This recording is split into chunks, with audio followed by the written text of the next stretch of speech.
என்ன பேச விடுறதுக்கு என்ன எல்லாம் சொந்தம் பண்ணுது. நீங்க தடுக்காதீங்க. உங்களுக்கு 15 நாளா நாங்க பேசாம இருக்கிறோம். நாங்க உண்மையை சொல்லணும். சம்பவம் நடந்தது போன மாசம். நாங்க பேசிக்கிறோம் சார். நாங்க பேசுறோம் சார். நாங்க பேசணும்னு நினைக்கிறேன். இவர் கொஞ்சம் அமைதியா இருக்கு. எதுக்காக நீங்க இப்படி தடுக்கிறீங்க? நீங்க அலோவ் பண்ணுங்க. நாங்க பேசுறத கேட்கிறோம். நீங்க அமைதியா இருங்க.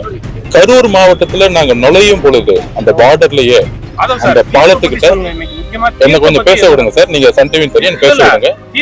என்ன பேச விடுறதுக்கு என்ன எல்லாம் சொந்தம் பண்ணுது. நீங்க தடுக்காதீங்க. உங்களுக்கு 15 நாளா நாங்க பேசாம இருக்கிறோம். நாங்க உண்மையை சொல்லணும். சம்பவம் நடந்தது போன மாசம். நாங்க பேசிக்கிறோம் சார். நாங்க பேசுறோம் சார். நாங்க பேசணும்னு நினைக்கிறேன். இவர் கொஞ்சம் அமைதியா இருக்கு. எதுக்காக நீங்க இப்படி தடுக்கிறீங்க? நீங்க அலோவ் பண்ணுங்க. நாங்க பேசுறத கேட்கிறோம். நீங்க அமைதியா இருங்க. சோ கரூர்ல இந்த இன்சிடென்ட்டுக்கும் இந்த தீர்ப்புக்கும் சம்பந்தம் இருக்கு. நான் மக்கள்கிட்ட வந்து பதிவு பண்றேன். கரூர்ல போலீஸ் காவல்துறை தான், கரூர் காவல்துறை தான் எங்களை வந்து வரவேற்றாங்க. இது எந்த மாவட்டத்திலும் நடக்கல. அவங்கதான் வந்து வரவேற்றாங்க.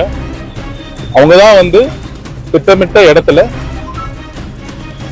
கொண்டு போய் அந்த இடத்துல நின்று பேசுங்கன்னு சொன்னாங்க. ஒட்டுமொத்த காவல்துறையும் வந்து ரோப்பை கொண்டு போய் கொண்டு வந்து வச்சாங்க. எந்த இடத்துல நிப்பாட்டினாங்களோ அந்த இடத்துல நிப்பாட்டினாங்க. தலைவரும் எல்லாம் கம்ஃபர்டபுளான்னு கேட்டுட்டு மேல இருந்துச்சு பேச ஆரம்பிச்சாரு. அப்படி தவறுகள் இருந்தா ஏன் காவல்துறை கரூர் மாவட்டத்தோட எல்லையிலேயே வரவேற்கும்?